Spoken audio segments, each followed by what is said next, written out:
नमस्कार साथियों, मैं डॉक्टर देवेंद्र सिंह फिर आपका एक बार स्वागत करता हूं आपके अपने चैनल में जिसका नाम है पशुधन सार संसार। तो साथियों, जैसे हम लोग चल रहे हैं कुछ दिनों से कंटिन्यूसली हम लोग एक पेपर को सॉल्व करने की कोशिश कर रहे हैं मॉडल टेस्ट पेपर के रूप में। और आप लोगों ने जो मॉडल टेस्ट पेपर अब तक 5 पेपर आप लोगों ने किए और आप लोगों ने जब उनको देखा होगा तो आपको लगा होगा कि वाकई में ये पेपर बहुत उपयोगी हैं।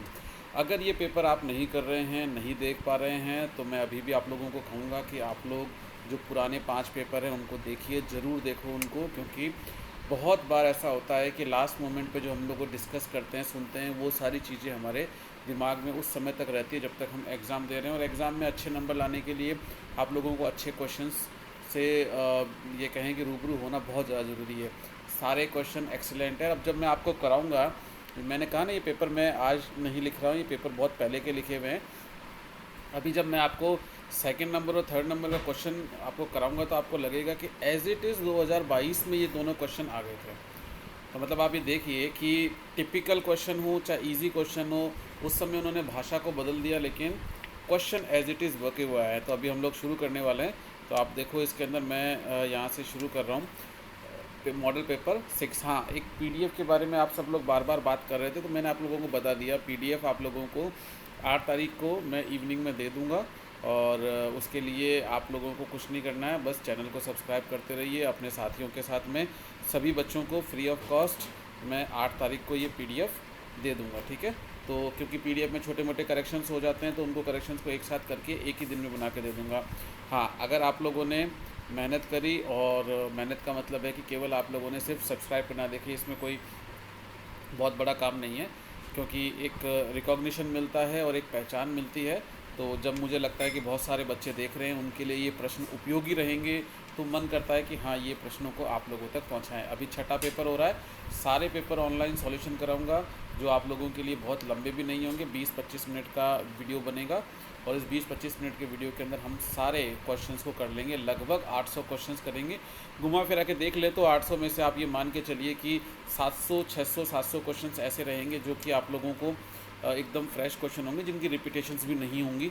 और यही क्वेश्चंस होंगे जिसमें से मैंने कहा ना कि मैं ऐसा नहीं कह रहा हूँ कि 100 में से 100 क्वेश्चंस आ जाएंगे, लेकिन बहुत अधिक तक क्वेश्चंस आ जाएंगे। क्यों आ जाएंगे? क्योंकि इतना ही छोटा कोर्स है आपका और लगभग क्वेश्चंस को कवर किया गया है यहाँ पर। तो पहले भी आए थे और आगे भी आएंगे। शुरू करें, चलिए। फीटस सूख कर चमड़े जैसा हो जाता है। अब इस क्वेश्चन को आप कैसे भी बदल दें। इन्होंने अभी यूनिवर्सिटी 2024 का पेपर आपने देखा होगा तो उन्होंने लिखा होगा रूमिनेंट्स या गायों में जो मम्मीफिकेशन होता है वो किस प्रकार का होता है। तो जब वहाँ पर तो मम्मीफिकेशन हिमेटिक प्रकार का था, मतलब मम्मीफिकेशन में से ही क्वेश्चन आ रहा है। अब ये पूछ रहे हैं कि ऐसा मम्मीफिकेशन जिसमें जो भ्रूण है, जो फीटस है, वो सूख कर चमड़े जैसा हो जाता है, तो ये मिलता है पेपरेशियस के अंदर, ठीक है। निम्न में से कौन से पशु का ईस्ट्रस काल सबसे कम दिन का होता है? तो भाई ये क्वेश्चन यूनिवर्सिटी सॉरी माफ़ कीजिएगा, अधीनस्थ बोर्ड 2022 में आया था। लेकिन अब भाषा देखो, वहाँ पे लिखा हुआ था कि किस पशु के अंदर मध चरण का मध काल सबसे कम दिन का होता है। अब इन्होंने डायरेक्ट दे दिया कि इसमें से कौन से पशु का ईस्ट्रस काल। देखो यहाँ पे ईस्ट्रस पीरियड पूछ रहा है, ना कि ये पूछ रहा है ईस्ट्रस साइकिल। अगर ये ईस्ट्रस साइकिल पूछ रहा होता तो आप यहाँ पर भेड़ कर देते, कोई दिक्कत नहीं थी। लेकिन यहाँ पे पूछ रहा है कि ईस्ट्रस पीरियड सबसे कम दिन का कौन सा होता है, तो गाय भैंसों के अंदर 12 से 24 घंटे का होता है। बहुत अच्छा क्वेश्चन है। और देखो यूनिवर्सिटी के अंदर आया हुआ है, यूनिवर्सिटी नहीं सॉरी आपके 2022 अधीनस्थ बोर्ड के अंदर आया हुआ है, ठीक है। इसके बाद थर्ड नंबर क्वेश्चन देखो, बच्चा जन्म का सही स्थिति है। अब इन्होंने पूछा है कि जब डिस्टोकिया हो रहा है या जब ऐसी स्थिति जिसके अंदर फीटस गर्भाशय में रहता है, वो कौन सी स्थिति होती है। प्रेजेंटेशन की बात कर रहे हैं यहाँ पर। तो आप देखना 2022 में पूछा गया था ना, एंटीरियर लॉन्गिट्यूडनल प्रेजेंटेशन। लॉन्गिट्यूडनल तो रहेगा ही रहेगा, चाहे वो पोस्टीरियर हो या एंटीरियर हो। तो यहाँ पर ऑप्शन क्या है? Anterior longitudinal presentation. वही क्वेश्चन है। बनाया कब मैंने? 2018 के अंदर। और आ कब रहा है? 2022 में। तो 2025 में भी आप तैयार रहिए, बहुत सारे क्वेश्चंस यहाँ से निकल कर आएंगे। भाषा बदल सकती है, पर आपका कोर्स बहुत छोटा है बच्चों, मैं यही समझाने की कोशिश कर रहा हूँ। तो ज़्यादा पैनिक मत होइएगा। आप ये मान के चलिए कि आपको लगभग सारे क्वेश्चंस वहाँ पे मिलेंगे। और आप जिसने पढ़ाई करी है, अच्छे से पढ़ाई करी है पिछले 4-5 महीनों में सीरियसली होकर, उन सब को परिणाम अच्छा ही मिलने वाला है। चलिए थोड़ा सा फास्ट इसको लेते हैं। मुर्गी में कौन सा अंडाशय विकसित होता है? बार बार हमने देखा लेफ्ट ओवरी ज़्यादा डेवलप होती है, बल्कि डेवलप ही वही होती है। मोनोटोकस एनिमल है जो एक ही बर्थ करे, वो कौन सा है? मेयर है मोनोटोकस एनिमल। एक से अधिक बार प्रेग्नेंट मादा क्या कहलाती है? जो ऐसी एनिमल जो एक से ज़्यादा अधिक बार प्रेग्नेंट हो उसे हम प्लूरीपेरा कहेंगे। नल्ली पैरा पूछ चुके, ये नस्ली पैरा नहीं नल्ली पैरा है, ठीक है, थोड़ा सा मिसप्रिंट हो गया। बच्चे को धक्का देकर वापस उदर गुहा में धकेलना क्या कहलाता है? रिपल्शन कहलाता है, ठीक है, जब हम उसे वापस धक्का देते हैं। ऊँटनी में गर्भधारण काल कितने दिन का होता है? 390 दिन का ऊँटनी में गर्भधारण काल होता है, यानी 13 महीने 13 दिन का। फीमर, टिबिया और पटेला के मध्य जोड़ को क्या कहते हैं? इसको हम कहते हैं फीमर, टिबिया और पटेला के बीच के जॉइंट को हम कहते हैं। एक सेकंड, इसके अंदर आंसर थोड़ा गड़बड़ लग रहा है मुझे। हाँ, इसके अंदर हमको करना है स्टाइफल जॉइंट, ठीक है ना, हॉक जॉइंट नहीं करना है। ये आंसर को आप यहाँ पर सी कर लीजिएगा, मैं करेक्टेड पीडीएफ में भेज दूंगा। तो स्टाइफल जॉइंट किस किस के बीच में? फीमर, टिबिया और पटेला के बीच में बनता है स्टाइफल जॉइंट, ठीक है। आगे बढ़ते हैं। कोशिका विज्ञान के जनक, देखो यहाँ पर ये क्या पूछ रहा है? सेल थ्योरी के बारे में पूछ रहा है। तो सेल थ्योरी किसने दी थी? स्वान व शेल्डन ने। सेल का या सेल साइटोलॉजी के बारे में पूछे तब आपको रॉबर्ट हुक करना है, और अगर आपको वहाँ पे न्यूक्लियस के बारे में पूछ रहा है तो रॉबर्ट ब्राउन करना है। खैर उसके बारे में बाद में बात करेंगे, लेकिन यहाँ पर आपको कंफ्यूज नहीं होना है। क्वेश्चन बहुत अच्छा है। कोशिका विज्ञान, यहाँ पर साइटोलॉजी नहीं पूछ रहा है, ठीक है, यहाँ पर सेल थ्योरी का क्वेश्चन पूछ रहा है। सेल थ्योरी किसने दी थी? स्वान व शिल्डन ने दी थी, ठीक है। बॉल व सॉकेट जॉइंट का उदाहरण कौन सा है? हिप जॉइंट और शोल्डर जॉइंट दोनों ही बॉल एंड सॉकेट जॉइंट के उदाहरण है। किसकी आंतरिक सतह मधुमक्खी के छत्ते के समान होती है? तो भाई मधुमक्खी का छत्ते के समान रेटिकुलम के अंदर हमको मिलती है, ठीक है। हेनले लूप कहाँ मिलेगा? लूप ऑफ हेनले मिलता है किडनी के अंदर। बड़ा इजी क्वेश्चन है लेकिन पूछ लेते हैं कई बार। डेल्टॉइड ट्यूबरोसिटी उपस्थित होती है, डेल्टॉइड ट्यूबरोसिटी यहाँ पर उपस्थित होती है ह्यूमरस के अंदर, ठीक है। रूमिनेंट में किस अंग में विसरल अस्थि पाई जाती है? ऑस कार्डिस मिलती है हार्ट के अंदर। अस्थि व उपास्थि से मिलकर बनी संरचना जो वर्णित गुहा के फर्श पर मध्य में स्थित रहती है, यानी गुहा कौन सी? यहाँ पे थोरेसिक गुहा की बात कर रहे हैं। किसी भी गुहा के अंदर, क्योंकि इन सब बोन से मिलकर कौन सी गुहा बन सकती है? तो जो स्टर्नम बोन होती है वो कैसी रहती है? फर्श बनाती है और मध्य में रहती है, ठीक है। आगे बढ़ते हैं।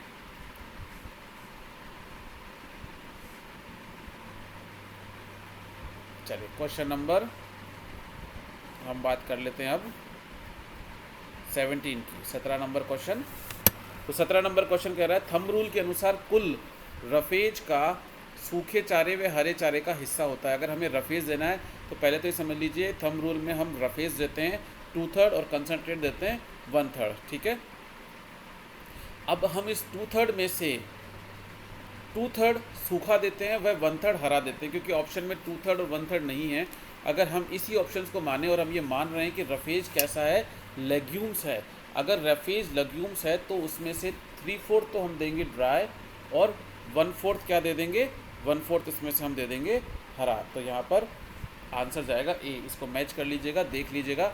अगर ये 2/3 लिखा हुआ होता तो इसका मतलब है कि जो हरा चारा है वो लेग्यूम्स नहीं है। अब हमने क्योंकि यहाँ पे 2/3 और 1/3 है नहीं तो हमें 3/4 और 1/4 करना होगा। आंसर ए ही जाएगा इसके अंदर। 1 ग्राम वसा के पूर्ण ऑक्सीकरण के पश्चात कितनी कैलोरी ऊष्मा प्राप्त होती है? बढ़िया क्वेश्चन है। प्रोटीन का पूछा जा चुका है लेकिन अभी तक फैट का नहीं पूछा। तो 9.3 किलो कैलोरी इससे एनर्जी प्राप्त होगी। अब देखो ये जो क्वेश्चन है 19 नंबर का 2022 का, पेपर उठा के देख लो क्या आया था कि नहीं आया था।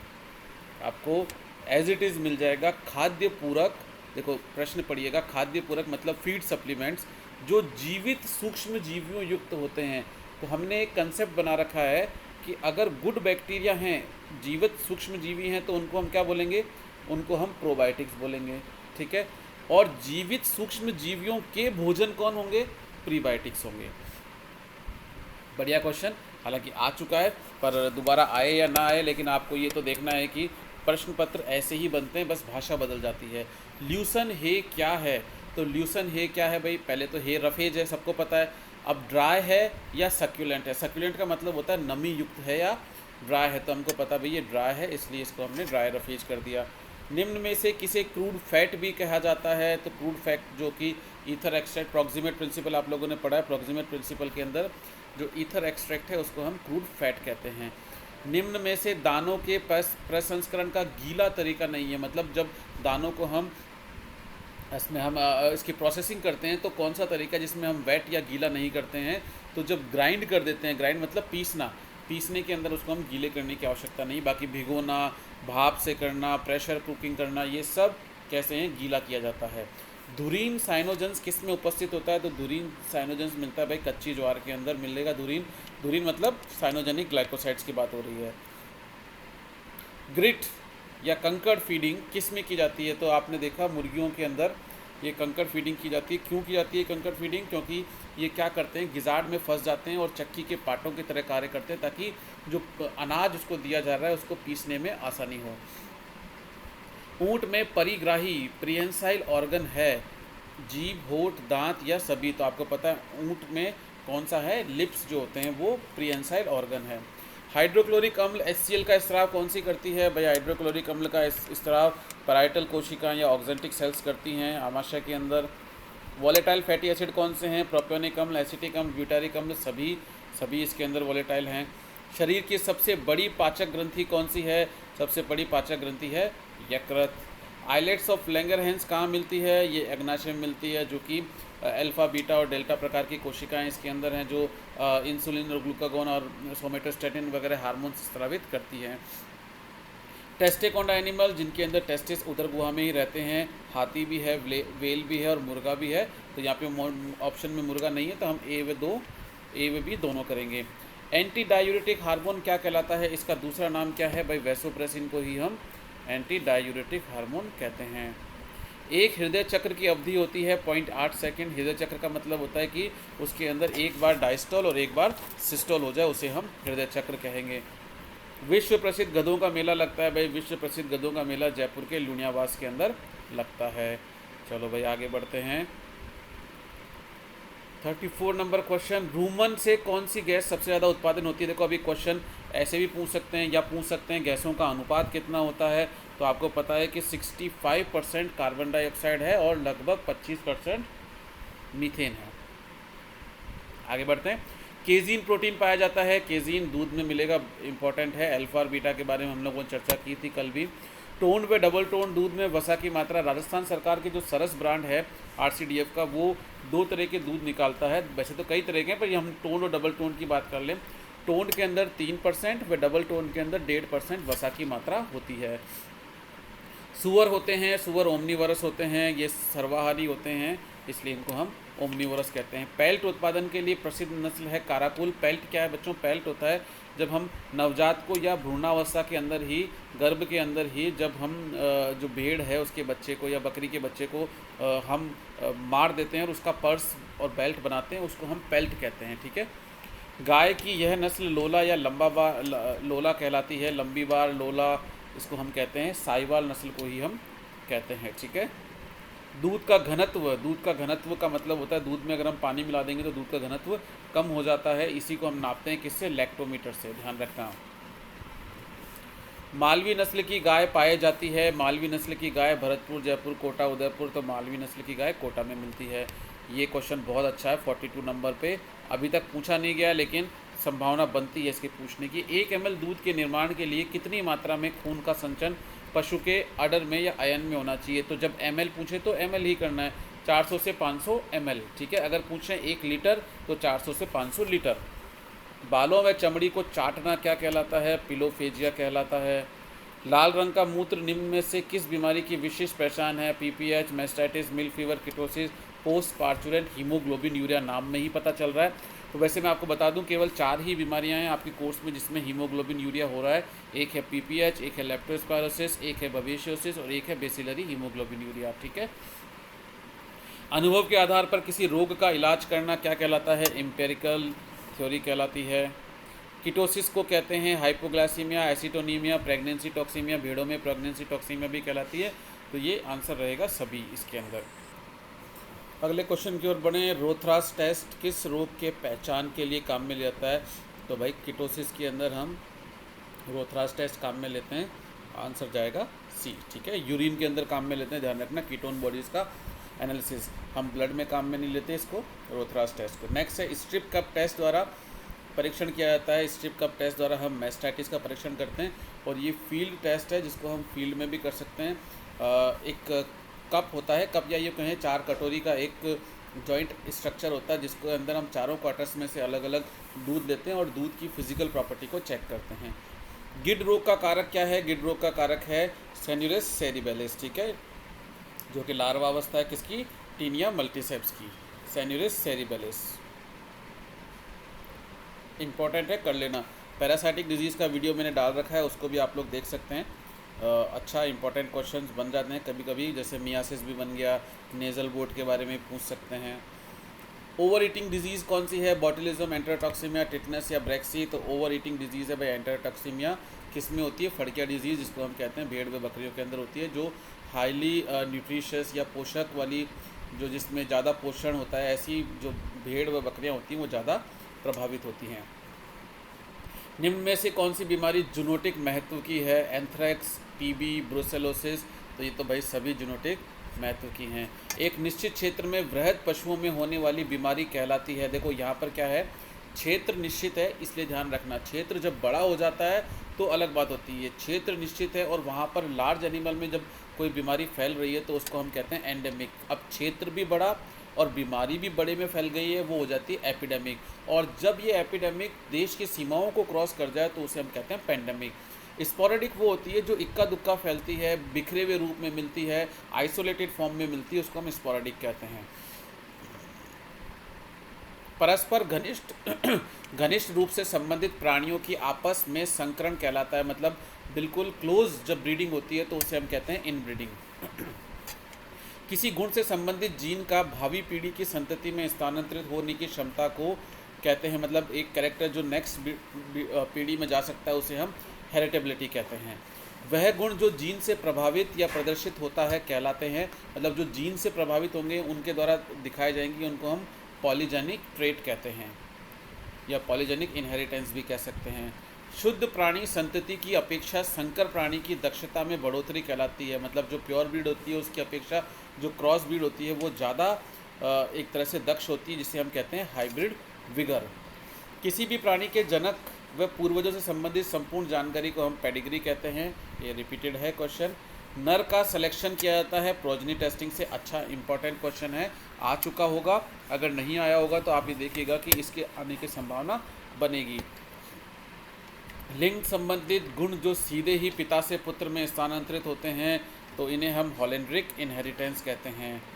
XXXO सिस्टम किस में मिलता है? कीटों के अंदर पाया जाता है। किसी रोग निदान के उद्देश्य के लिए किए गए ऑपरेशन, मतलब अब अभी डायग्नोसिस करना है, रोग निदान हमें पता नहीं है तो हम एक्सपेरिमेंट करते हैं या एक्सप्लोर करते हैं, इसलिए हम इसे एक्सप्लोरेटरी सर्जरी कहते हैं। छोटे पशुओं में मांसपेशियों व फेशिया में टाँके लगाने में काम में आता है। तो देखिए जो स्मॉल एनिमल्स होते हैं उनके मांसपेशियों और फेशिया क्या है, स्किन के अंदर जो लेयर बनी रहती है पेरिटोनियम के ऊपर, उसको हम फेशिया कहते हैं। वहाँ पर छोटा कैटगट चाहिए, कैटगट नंबर 1। त्वचा पर सर्वाधिक काम में, अच्छा क्वेश्चन है, त्वचा पर सर्वाधिक काम में लिया जाने वाला नॉन ऑब्जर्वेबल सूचर है सिल्क होता है, जो सबसे ज़्यादा काम में लिया जाएगा। किसी ब्लंट ऑब्जेक्ट भोंटी वस्तु से चोट होने वाला घाव, देखो अभी तक कंट्यूजन के बारे में नहीं पूछा है अधीनस्थ बोर्ड ने, इसलिए ध्यान रखना, पूछ सकता है कंट्यूजन के बारे में। क्विल सूचर का प्रयोग किया जाता है बाह्य त्वचा पर, हाँ बिल्कुल, प्रोलैप्स के केसेस में वजाइनल फ्लैप पे लगाते हैं, तो ये दोनों आंसर आ जाएगा, ए व सी दोनों ठीक रहेगा इसके अंदर।